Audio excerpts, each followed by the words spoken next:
In this video, I'm going to show you how to start building your website using Shopify. Let's head to our Shopify account. Let's customize the theme. By clicking customize the theme, we are going to be able to choose a theme from here. To do this, we can find a lot of themes. This is a theme, for example. Let me close this tab. We're going to find other themes right here. I really like this theme, so I'm going to click on add. And then I'm going to be prompted with this theme right here. Right here, I'm going to wait for my theme to be installed, and I'll be able to customize it on the right corner.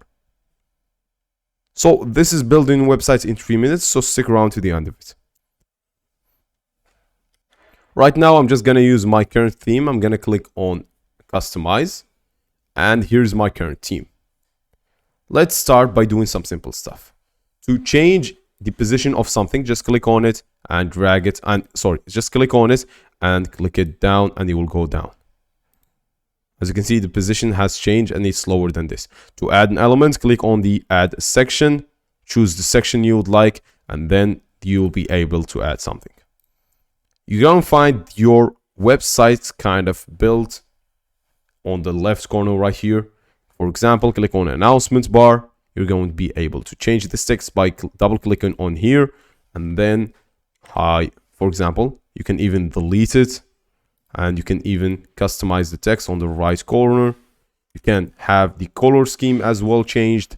It's just a basic stuff that you can add and make difference. To change the color, all you have, as I said, is the colors right here. Say, for example, I choose this text. I can even choose the size of this. I would like to change my logo. I can upload logo from here. Let me click change, and I can remove, I can select an image, I can change the dynamic source as well. I can even customize logo width. I can have a main menu to be also removed, for example.